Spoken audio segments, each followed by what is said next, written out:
then I turned 21. And then my world changed because then I learned I can mask all the emotions from the verbal abuse I went through when I was little, feeding my insecurities, getting taken advantage of, having an abortion. I can just mask all that with alcohol. I can just drink and become somebody that I'm not, become this super confident, secure person, and I don't have to deal with any of that. I can just make a new life for myself. So I grew up Catholic. I grew up knowing who God is. I remember from age like 6 or 7 years old knowing like, wow, God exists. We would go to church every Sunday for a while there, and even holidays like Christmas, we would go at midnight to church, and it was like a big thing. You know, I would try to, even on New Year's, I would try to sit down, and they were like, no, you need to stand up. Like there was just this reverence for God. Like when you're in the church, you have to be respectful. You're standing up, you're doing so. And so I had that foundation of knowing that God exists. I wouldn't necessarily say knowing who he is, but knowing that he's there. And so I have a really big blended family, and for some people, it's really hard to understand. But my parents separated when I was really little. Before I was 5 years old, they separated.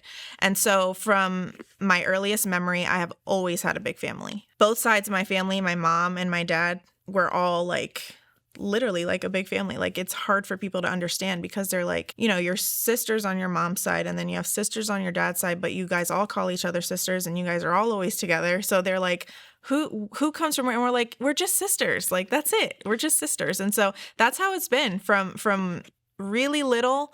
That's all I can remember. I don't ever remember being made to like, oh, she's your half sister, you know? If somebody did say that, my sisters would always be like, no, that's my sister. And that was it. There was no other explanation. It was like, that's my sister. And so I had a really good upbringing, so much love. And, you know, looking back, I know that the Lord blessed me with this big blended family. And so for some reason, I can remember back to elementary school when I would spend, you know, weekends with my dad. I lived with my mom, but then I would spend weekends with my dad and my stepmom and my sisters.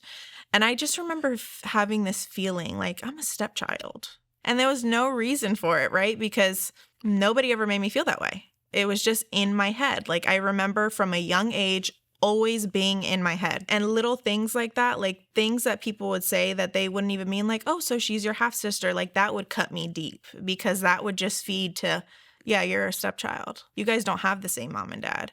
So I don't know what it was. It was just, it brought shame to me.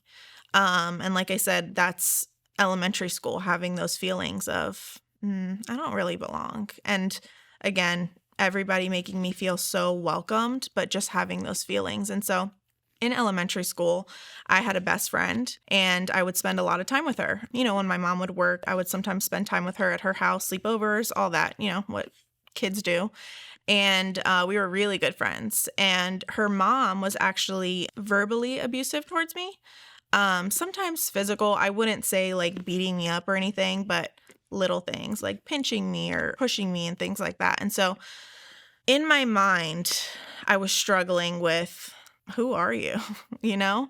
And that just fed to that identity crisis, even in elementary school. And then I started to feel insecure because prior to that, when you're a kid, yeah, sometimes people make fun of you. Oh, why do you have a mole here? You know, things like that. But you don't really recognize things about yourself. Like, why do I look like that? Why, you know, I don't find that a lot of really young kids are super insecure. And so when I started going through that, she would tell me things like, pretty girls don't look like you. They look like so-and-so, you know, my best friend. And if I would say anything, it's like, you don't know anything, like you're stupid. Probably from the age of 6 to 8, I went through that. I never told my mom, you know, I just kind of sucked it up and internally was really, really struggling. I then became, from what people tell me, they'll tell me like, you were such a happy, you know, baby and toddler. And at some point you became shy and kind of closed off. And I think that that's when I started to become more closed off, kind of like, I just want to fade into the back. Like I wanted to avoid having her say anything to me. Like I didn't want to do anything outside of the norm because I just wanted to be invisible kind of. I went through that. again, didn't tell my mom. I remember telling my sisters one day, like, yeah, this happens to me. Very nonchalant, not being a kid, not realizing that's a big deal. And I remember my sisters being confused, like, have you told your mom? And I'm like, no. So I didn't end up telling my mom. She found out. My best friend's mom's sister, so my best friend's aunt, actually witnessed, what was happening and had a conversation with my mom, like, this is how she's, treating her when you're not around. And it was really confusing for me because when my mom was around, she was really nice to me, like very affectionate. And I remember kind of wanting to be on my best behavior so that she could be affectionate towards me or just not be mean, And so it kind of created this, if I act this way, then she'll treat me this way. But that wasn't the case because it was only when my mom was around that she was like super nice. Lots of insecurities. I started, noticing things about myself like, oh, well, I do feel ugly. Like I don't look like her. And so kind of comparing myself because that's what I heard, for a couple years. And so I struggled a lot with that, even as a 6, 7, 8-year-old, trying to suppress those feelings, right? So going through them on the inside, not knowing how to communicate them, and just kind of pretending like everything's okay, kind of like living a lie, I guess, because everything wasn't okay. But, going into middle school, my mom found out and then I stopped going there, right? So then my relationship with my best friend kind of fell off. And that affected me too, because I'm like, geez, like I can't even have, the same kind of relationship with her. So just feeling hurt at that time, we would still talk. It was just like an elephant in the room. Like we would go to school on Saturdays together. I went to a Spanish school every Saturday. And so we were at that school together. And, there were times where they would be bickering back and forth like our parents. And it was just really awkward. And we didn't know how to navigate that at that age because it was like, obviously our parents aren't getting along, right? So what do we do? And it was just kind of like we never talked about it. It was just awkward from that point on. So going into middle school, taking a lot of those insecurities with me in my mind, wanting to be like, I just want to be invisible. I just want to go to school, come home. I don't want anybody to talk to me. I just want to do what I got to do. And so, in middle school, you're kind of going through that phase where kids are a little, they've been exposed to a little bit more. And so I remember like going through a little bit of bullying in middle school, nothing really heavy, but just even the slightest thing that people would say that wouldn't affect somebody else would deeply affect me. And it was like a deep wound that even if it was just like, why does your hair look like that? I would be like really hurt by that. And so I didn't want anybody to say anything because I knew I was really sensitive. And on the exterior, to my family, I kind of started developing this attitude problem, like just being nasty, like being mean, being moody. And so I think that that's something that happens to some people, at that age when you're going through puberty and all these changes in your life. But for me, it was like I started going into this shell. Like I didn't have control over what happened to me, and I developed all these wounds and all this hurt that I was bottling up, I wasn't talking about, and I could control my mood in a sense, and I saw how it affected people around me. My mom would be like, why are you acting like this? Like, what is wrong with you? And I guess it was a sense of control thing. Like, I can act this way at home, but I have to be invisible in school kind of thing. So I went through that. That was 6th and 7th grade. Going into 8th grade, I moved schools and I started getting friends. I went to a school in 6th and 7th grade where it was a little bit more hardcore. And when I moved in 8th grade, it was this school where everybody was friends. Like it didn't matter what your ethnicity was, nothing mattered. Everybody was friends. And I remember being like, this is so weird. I came from a school where it's kind of like different ethnicities hung out with each other, different races hung out with each other. That's what I was used to, honestly. And I didn't have anywhere that I fit in. I just didn't. So when I went to 8th grade and I saw this, I'm like, wow, this is pretty cool.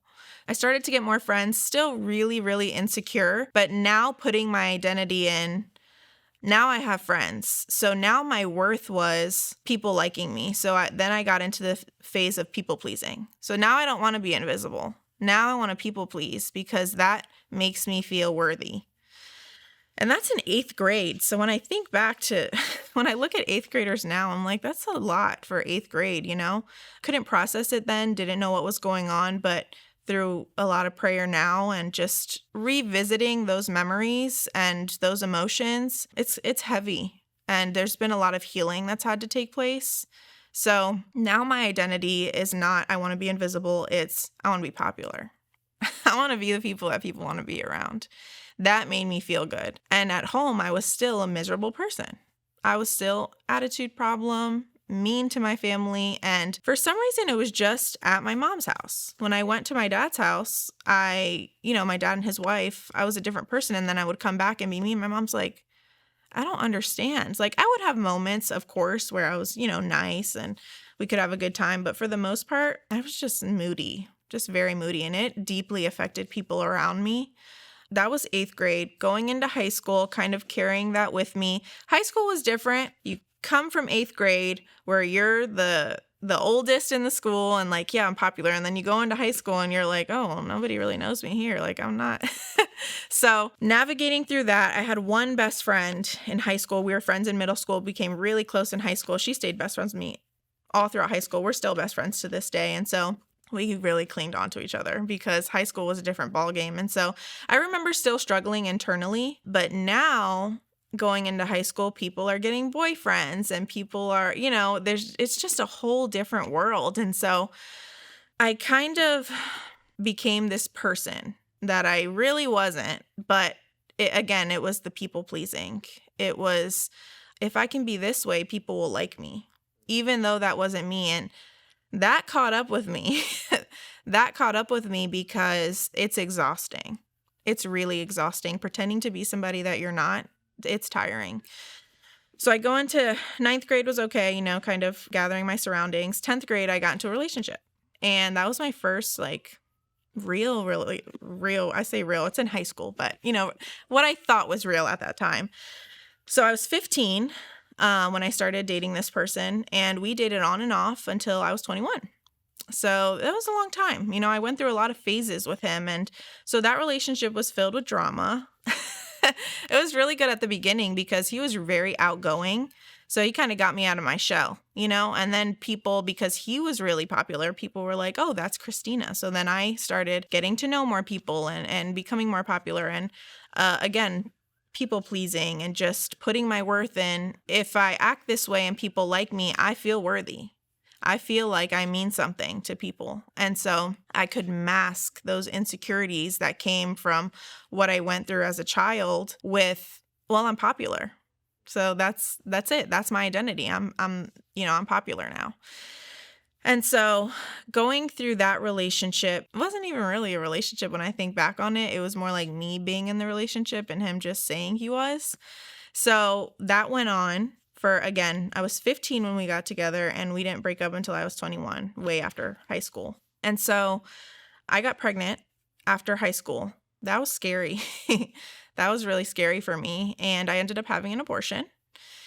And it was a time where I was struggling because I had been in this relationship. I gained all friends and popularity, feeling empty on the inside, and then putting my identity in this relationship that I was in, and it constantly failing, the cheating and the lying and all the things that we went through. So now my worth was first it was oh, you're popular, yay. And then it was oh, you're getting cheated on, so you're not worth anything. So the pattern in my life has been identity crisis. Who are you? Who is Christina? Who is she really? Without the mask on. And so I had an abortion, and that brought a lot of shame. And I remember telling my stepmom, and, the first thing that she told me was, that God forgives you. And so I didn't know that. I really struggled with, I did the wrong thing. And I can remember sitting in the office and the ultrasound technician telling me, do you want to see? And I told her no, because I just couldn't look. I just wanted it to be over with. And so that stayed in my mind for a long time.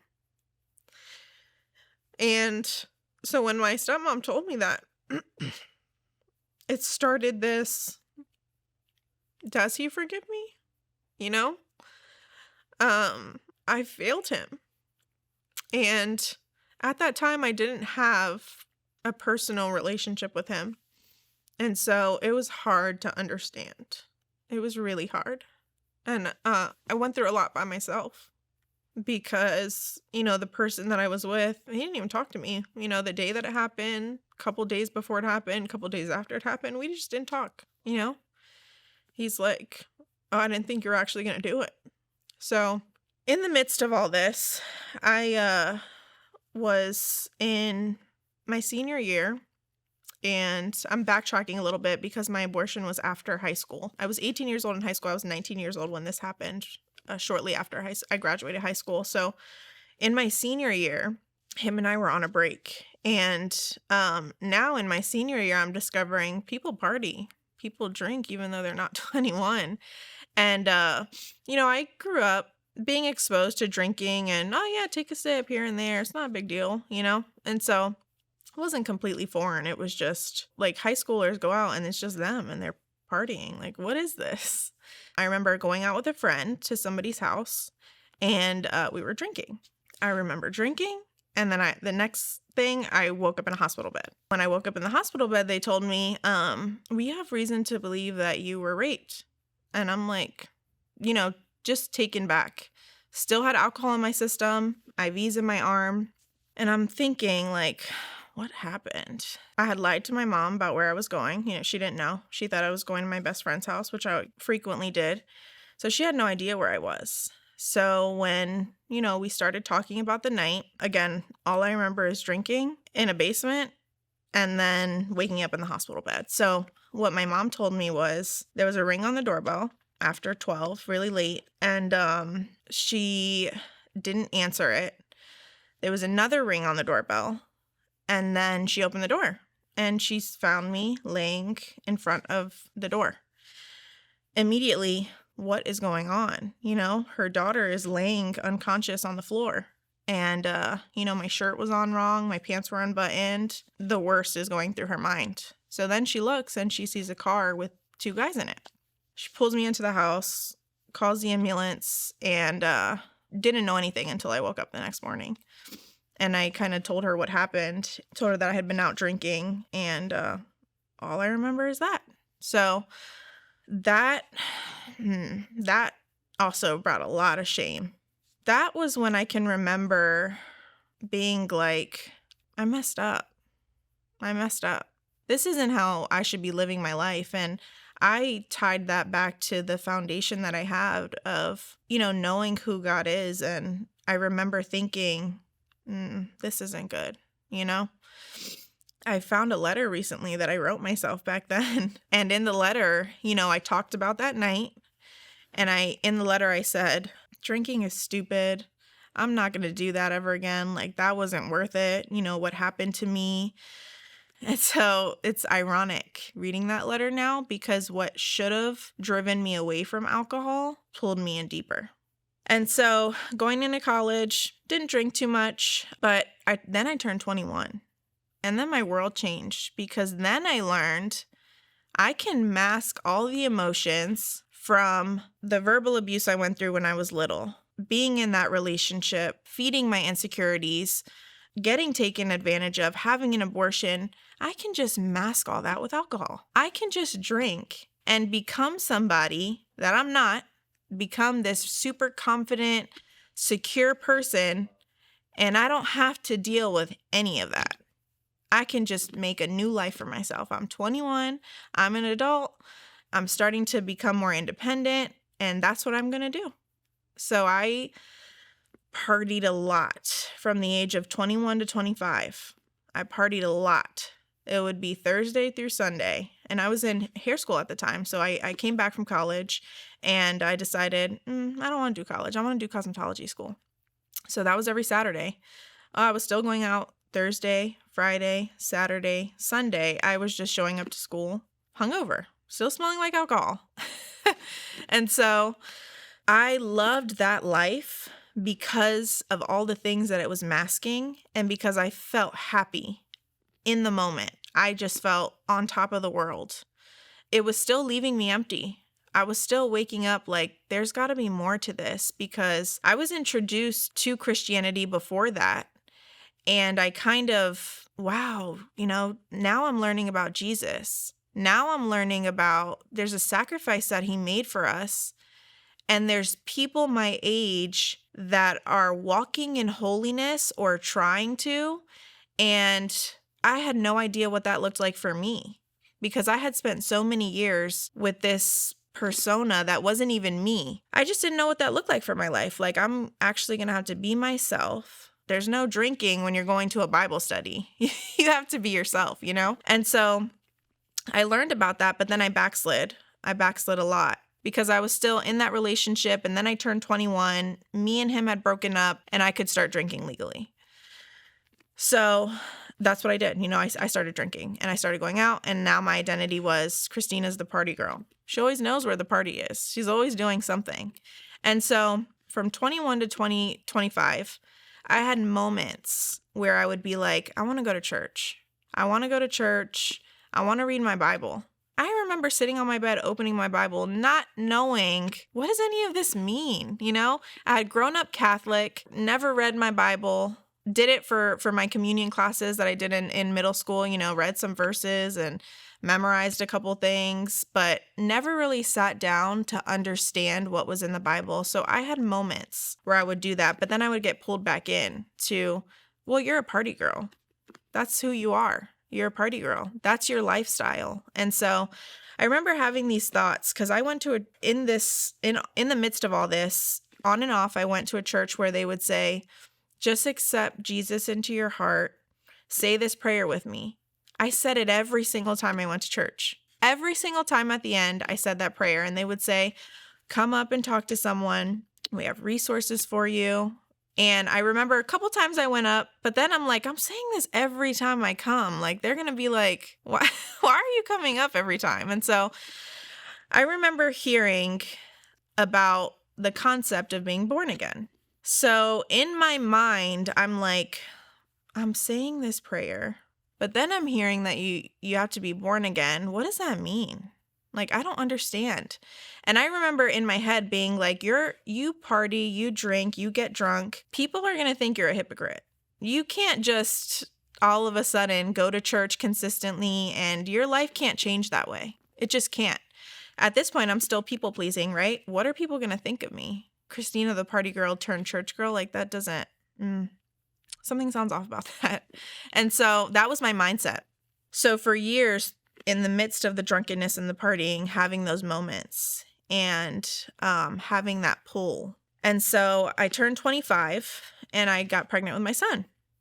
And my life changed because then you're pregnant. You can't just go out and party. So I was completely cut off from that world. The friends that I had, they became more distant. Just, my close friends stuck around. But now my identity was, you're going to be a mom. You got to get your stuff together. And so my now husband, we weren't even boyfriend, girlfriend when I got pregnant. So being pregnant, me and my now husband deciding, okay, we're going to try this. We'll be in a relationship because we're having a kid and we got to make it work kind of thing. So we did. And it came with a lot of ups and downs, navigating, learning each other, but then taking care of a whole human. And so that was difficult. So my son was born in 2018, and in 2019, somebody, a friend, introduced us to another church. And so on and off, I had been going to this one church where, I said I would say that prayer every time I went. But then we were introduced to another church. And so we went to this church, and now I'm hearing more stories that sound like mine, and people that I knew of because we either went to high school together or we know somebody through somebody. I'm like, they used to live the same life I did, and now they're here and they're different. So then I started learning, maybe he can do it for me. maybe there's something to this, because I had spent all that time thinking, I was introduced 18, maybe 19 to the concept of Jesus. And now I'm 25 having a kid, 26 going to this church. So in all that time, I'm thinking, he doesn't save people like me. I've been through too much. When I hear people talk, I hear them saying that they were saved at a young age and they've been serving the Lord ever since. That's not me. So thinking that I was too far gone. So now I'm going to a church where I know some of these people, and I'm like, wow, they're different. Like, this is different. So now I'm starting to feel conviction for different things. And that was the Holy Spirit speaking to me, And that was when little things started changing. I started reading my Bible a little bit more, where I had put my identity in motherhood. I'm learning I can lean on the Lord. Not knowing fully what that looked like, but now learning, okay, there's more to this. So that piqued my curiosity even more. So the pandemic hit and we stopped going to that church. Made a couple changes, like the Lord is convicting us, so we're going to stop doing certain things now. Then we get pregnant with my daughter. So that's in the midst of 2020. Then we get married shortly after that because we're like, we're in this for the long haul. The Lord started speaking to us and we got married. And so that was kind of a new beginning for us, but we hadn't yet surrendered everything to the Lord. So we took a lot of things into our marriage, and now we're adding a second child on top of all the things that we're kind of sweeping under the rug. So we're married now and having really good moments and then not so good moments. And then a year later, we're separated. So a year after we got married, literally a year. When I say a year, 1 year. So we were supposed to go on an anniversary trip, and that was July 31st, we got married. So that weekend, July 31st, we were supposed to go on an anniversary trip. And I said, I'm not going. I want to get divorced. And for him, it kind of came out of left field because although things had been up and down, I bottle everything in. That's been the pattern of my life. Bottling up feelings, not talking about it, putting on this mask. I'm okay. But then it just got to be too much. Then I got overwhelmed. Then my faith started getting put on the back burner because then I'm trying to take on all these roles, fix all these things in my mind, not even with action. Everything's in my mind. That's been a pattern in my life too. Being in my head from a young age, being in my head. So then one day I just exploded. I want a divorce. That's it. I'm getting a divorce. I told my family, I told my friends, and we took the steps. He moved out. I was happy. I felt relieved. I was like, yeah, this is good. I'm going to get a fresh start now. So I had my son and my daughter. When he would take them on the weekends, I would go out with friends and I would drink. That's what I knew how to do, I couldn't do that for a couple of years because I had kids. I had a home to balance. I had, a relationship and then a marriage. I couldn't do that. I couldn't just go out and drink. So when he would take the kids, I would go out with my friends. And I remember quickly feeling like, this is something that the Lord pulled me out of. This is a lifestyle that he pulled me out of. And now I'm just going right back into it. I'm masking what I'm going through with alcohol again. And so, to my family and friends, oh, Christina's so happy. A weight has been lifted off of her shoulders. She has seemed so down, and now she's happy again. So in the midst of our separation, I get in touch with somebody that I went to high school with.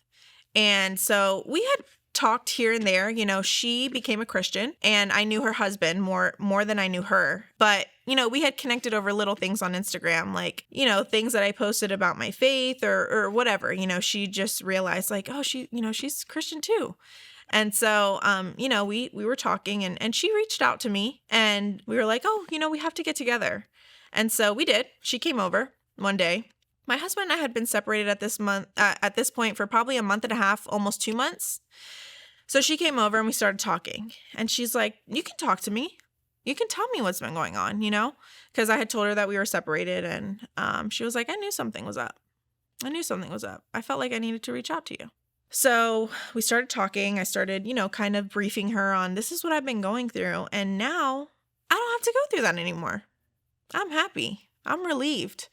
So then she tells me, you're a Christian and you got married. That's not something to take lightly. You got married before God.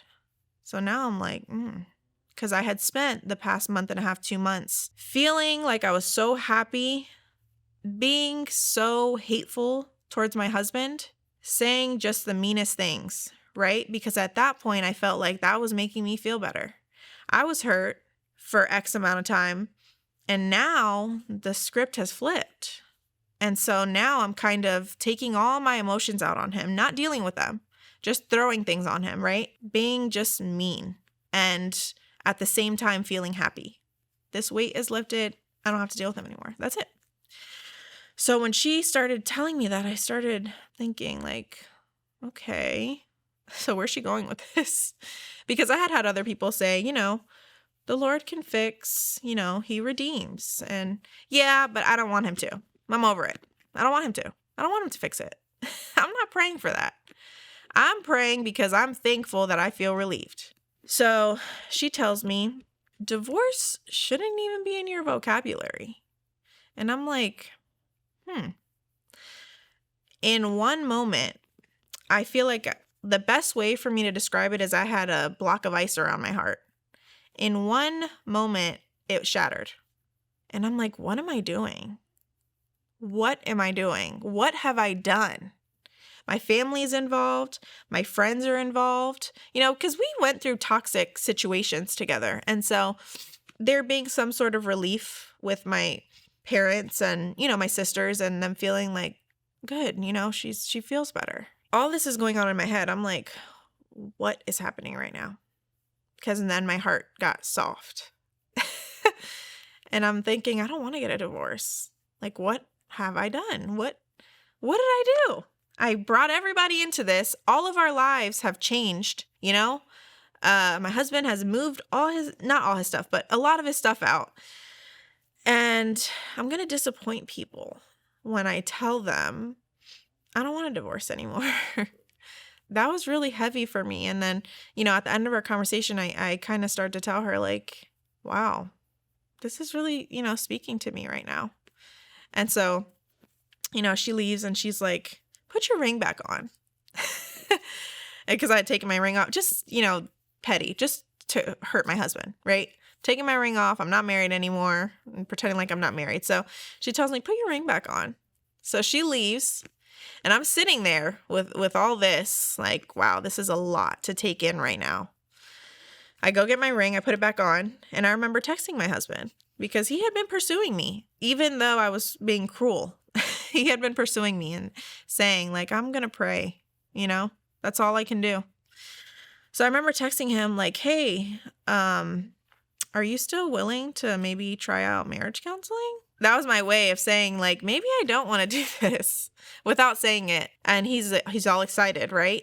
So he has my kids. I'm home by myself. I still kind of have that people pleasing trait in me, right? So when I'm thinking, I feel the Lord telling me that I'm not going to get a divorce and that he's going to redeem my marriage. How am I going to tell my family that? It's going to cause a lot of disappointment and stress. And I just had this battle in my mind, but at the same time, in my head, I'm like, Lord, you told me to do this and you're going to have to figure it out for me because I can't do it. I feel crazy. At this point, right?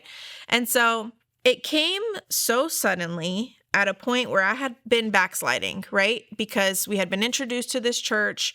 We looked at Christianity way differently. And then I wanted a divorce and then it was me backsliding, right? So I wasn't praying, oh God, please redeem my marriage. I wasn't praying for that. In that moment where I felt my heart get soft, I knew it was him. And I remember thinking, I'm about to change. My life is about to change. And thinking back to my 18, 19-year-old self, this is what I've been asking you for. I've been so confused on what it means to be transformed from the inside out, to be born again. And in the midst of me wanting a divorce, now you're showing me. And my mind was just blown because that was a 11-year pursuit of what does that mean? Through all my mistakes, through all my drunkenness, through everything, it was an 11-year pursuit. And in a moment, then he was teaching me. That's when the real teaching started. That's when I started to feel like I had a personal relationship with him. He's drawing me in, and I'm coming closer because I have nobody else to depend on but you. When I tell my family that I got myself out of a relationship where my husband and I were extremely toxic towards each other, now I'm telling them that I'm going back. But I know it's going to be different. I knew it was going to be work, but I had this peace in the Lord is going to work it out for me. I remember my mom sitting on the couch, shortly after my husband and I, had a conversation, and I gave him back his ring too. And he was all excited, and we were excited, So I remember telling my mom, maybe I'll try to see what it looks like. I didn't tell anybody. God told me that I need to get back. I didn't tell anybody that. Maybe I'll see what it looks. And she's like, you're thinking about getting back with him? And I'm like, yeah. And she was like, wow, have you told your dad? I'm like, no.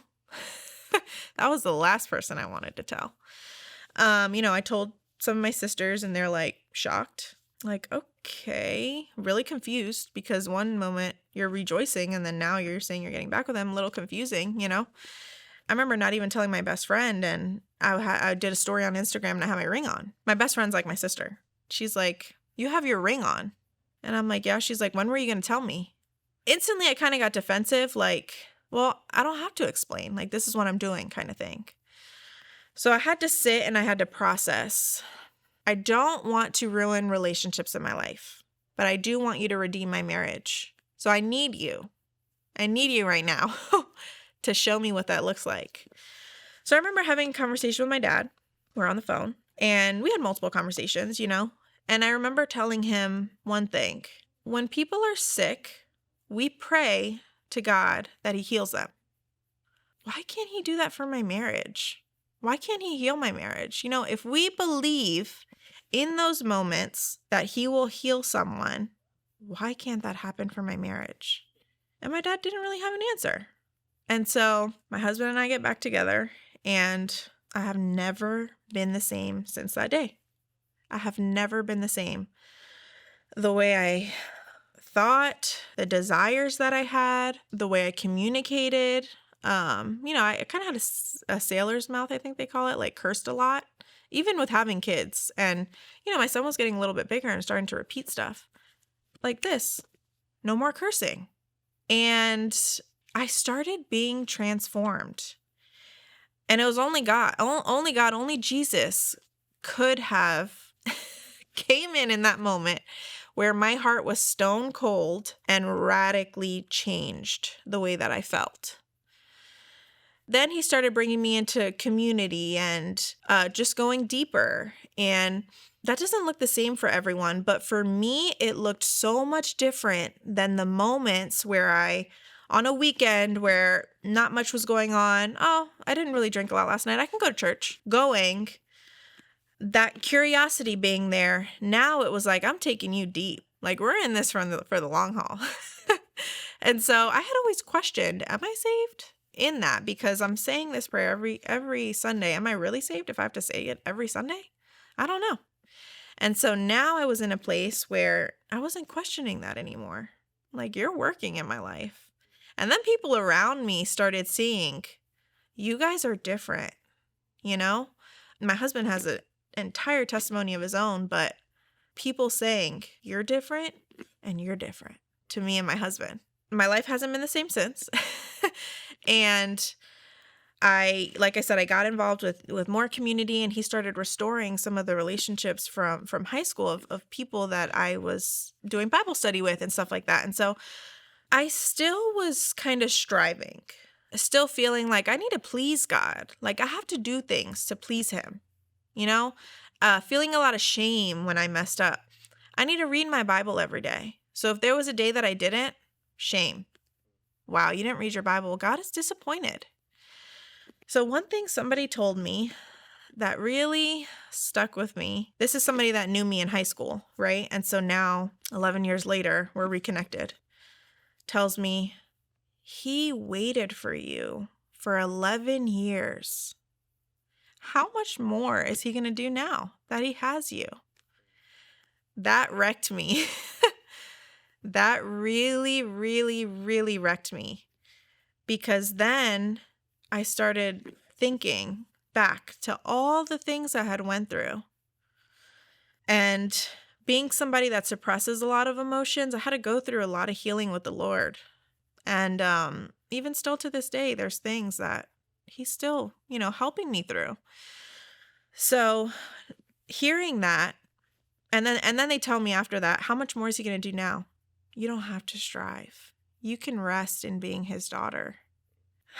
And that still makes me emotional because being somebody who all my life I have been a people pleaser and put my worth in so many other things other than Jesus, I felt relief. And so even after, this radical transformation, I felt like you don't have to feel shame. It's okay. There is grace that exists. So then I started learning God is patient. I started really thinking back to 11 years is a long time.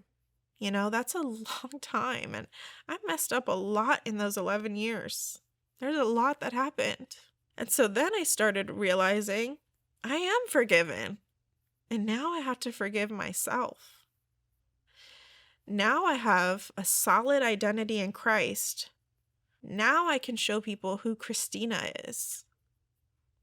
And so this peace came over me where even, in thinking, what is my family going to think? When I tell them that I'm getting back with my husband, I had peace and I had joy. And that can only come from the Lord. And so it's been a really long journey. It's been really long. And, I was a kid who had all these insecurities. Then I was a young adult who still had insecurities, but now I'm putting my identity in the world. And then I became a young adult who was still putting my identity in the world. Now there's Jesus. And so it's been a long journey, and looking back, reflecting on where were you in the midst of all that? What were you doing when I was going through all that? And one thing that he showed me was you had to feel empty for me to fill you, for me to truly fill you. And he's right, because when I was filling myself with the world, I didn't have any room for him. I was seeking him, but there was no room for him to enter and do the transformative work that he does. And so I heard him tell me, even in just prepping to share my story, I had to empty you to fill you. And that took 11 years. That took 11 years. And so now my life is just radically different. And it's only because of Jesus. Christina, who is Jesus to you? He's my Redeemer. He's my Father. And he's my friend. And even when I encountered him as a Redeemer, when he redeemed my marriage, I didn't know him as a friend. I knew him as a father who I had to please, who I had to strive to please. And so in that moment where I was told, it's been this long, you don't have to strive. He waited for you. Then I learned he's my friend. I don't have to strive to please him. He's always going to be there. He's always been there, even when you couldn't feel him. He's always been there. And so he's my everything. He's the only thing that will always remain constant. So when I had all those identity shifts and insecurities, he's a healer. Christina, for those people who are currently looking at divorce as an option, what can you speak to those couples, to that man, to that woman watching your testimony right now? Well, the most obvious I would say is that Jesus redeems.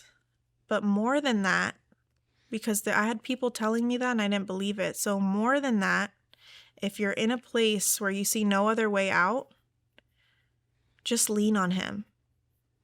Just lean on him. And it doesn't look the same for everyone, right? The redemption process, it doesn't look the same for everyone. But he can do it. Even if you have faith the size of a mustard seed, even if you're confused, he can do it. If you have faith, he's going to do it. There's hope. There's hope for those who feel hopeless. And I've been there. I felt hopeless. I felt like there was no other way out. But there was. And his grace covers. And it doesn't matter what your marriage looked like. It can look radically different if you just surrender it to Jesus. Any last words? I would just say the Lord is patient. And I had to learn that. And so if you're in a place where you're feeling like I'm too far gone for Jesus, you're not. And that's the beautiful thing, is that even it doesn't matter what you've been through. It doesn't matter what you've done. You're never too far gone to give your life to Jesus and for him to work in your life. Everything you've been through will one day be a testimony. That's going to touch other people, because there's too many people out there that think that they're too far gone, that don't hear testimonies of regular people who mess up on a daily basis and still rest in being a son and daughter of the Lord. So there's hope. And we have to rest in that. And I would say you're not too far gone for Jesus to save you. He can save anyone. He can do it.